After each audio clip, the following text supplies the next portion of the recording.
लंबे लंबे बाल हैं, अंगूठियां चढ़ाई हुई हैं, मालाएं पहनी हुई हैं, हाथ में काले डंडे हैं, काला सा जुब्बा पहना हुआ है, नमाजें एक वक्त की नमाज नहीं पढ़ रहे कम वक्त। फकीर की दुनिया और होती है, इन मौलवियों की दुनिया और होती है। तरीकत दा पर्दा चाक किता जी, तरीकत दा पर्दा चाक किता, थप्पड़ मारो खींच के मुंह पे कम वक्त। पानी पे चलना कोई कमाल नहीं, ये तो तिनका भी कर सकता है। हवा में उड़ना कोई कमाल नहीं, ये तो मक्खी मच्छर भी कर सकता है। एक जगह में पहुंचा तो वो चरस पी रहा था पीर। हमारे यहाँ उमूमी तौर पर एक जहालत वाली सोच की बिना पर उलमा के माबैन और औलिया के माबैन माँ बिहिल इम्तियाज कायम कर दिया गया।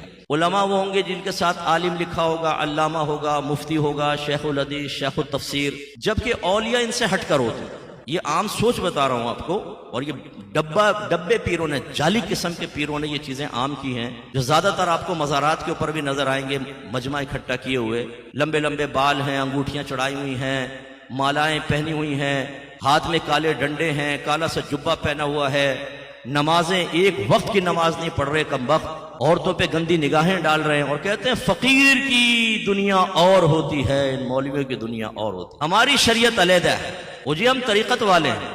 कौन सी तरीक़े थे भाई? यहाँ उलमा तशरीफ फरमाए, जब तक तरीक़त शरीयत के ताबे ना हो शैतानियत होती है, याद रखें। लेकिन हमारा अलमिया क्या है, जैसे अब 11वीं हो रही है, पोस्टर लगे होंगे, आपने देखा होगा, अगर गौसे पाक रदी अल्लाह तआला अन्हु का नाम अक़दस लिखा है, पीराने पीर दस्तगीर शेखुल मशाइख शेखुल जिन वल इंस शेख अब्दुल कादिर जिलानी रदी अल्लाह तआला अन्हु। ठीक है, अच्छे हैं अलक़ाबात, गलत नहीं है। लेकिन कभी आपने देखा मुफ्ती शेख अब्दुल कादिर जिलानी, अल्लामा शेख अब्दुल कादिर जिलानी, जो हमारे यंगस्टर्स बैठे हुए, बेटा समझ लीजिए असल तरीक़त किससे चली है? मेरे आका सल्लल्लाहु अलैहि वसल्लम से। आप जो अल्लाह ताला की बारगाह से थ्योरी लेकर आए उसका नाम है शरीयत, जो आपने करके दिखाया उसका नाम है तरीक़त।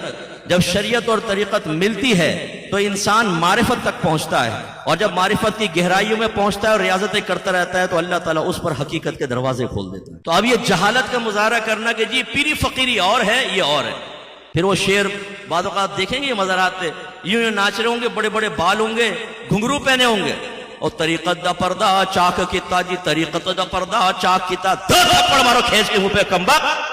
तुम्हें तरीक़त का मालूम है? तरीक़त वो है जो नबी करीम सल्लल्लाहु अलैहि वसल्लम के अक़वाल के ताबे हो, वरना वो तरीक़त नहीं, शैतानियत है।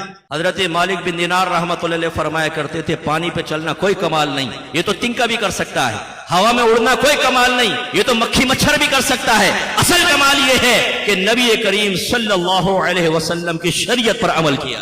बामल पीरों को देखेंगे, चेहरों पर नूर होगा, नबी की सुन्नत चेहरे पर होगी, औलाद की तरबियत का फरीज़ सर अंजाम देंगे, ज़ाहिर व बातिन सरकार की शरीयत से मुज़य्यन होगा, 5 वक्त नमाज पढ़ते होंगे।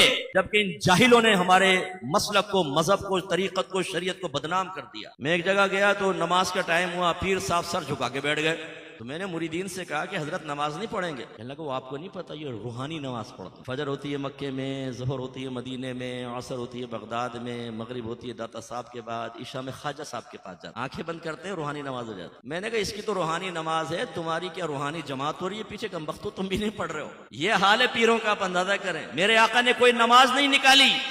अगर कभी उज़्र के सबब नमाज कज़ा हुई, जैसे ग़ज़वा खंदक में एक रिवायत के मुताबिक 4 नमाजें लगातार कुफ़ार से मशगूलियत की बिना पर निकली, जैसे ही सरकार को वक्त मिला चारों नमाजों को अदा फरमाया। कभी इस कोताही का तस्वुर नहीं कर सकते आप। इन बदबख्तों को देख लें। एक जगह में पहुंचा तो वो चरस पी रहा था पीर, तो मैंने कहा ये क्या है? कहने लगे वो आपको नहीं मालूम, असल में हजरत जब चरस पीते हैं तो इनकी लौ अल्लाह से लग जाती है, दुनिया से बेपरवाह हो जाती है। मैंने कहा यार फिर तो तुम्हारे पीर को चाहिए चर्च की बैत कर लो। ये चर्च भी पीर को अल्लाह से मिलवा रही है, इतनी कामिल चीज है, तो फिर पीर की बैत करने का फायदा क्या? आप अंदाजा करें। एक पीर साहब के साथ बिठा दिया मुझे एक दफा, मैं तो फौरन उठ के भागा, माँ बहन की गालियां बकने लगा। अब हमारे यहाँ भी ये, उन्हें भी जब कहा कि ये क्या चीज है, कहने लगे आपको नहीं पता इसमें क्या मारिफत पोशीदा, ला हौल वला कुव्वता इल्ला बिल्लाह। यानी हम तो जाहिर को देख रहे हैं जी, गाली, हजरत जानते हैं इसके पीछे क्या हकीकत पोशीदा। माँ बहन की गालियां बको और ये समझो कि अल्लाह ताला की बारगाह में मकबूल महबूब हो जाएंगे, ये जहालत की बात है।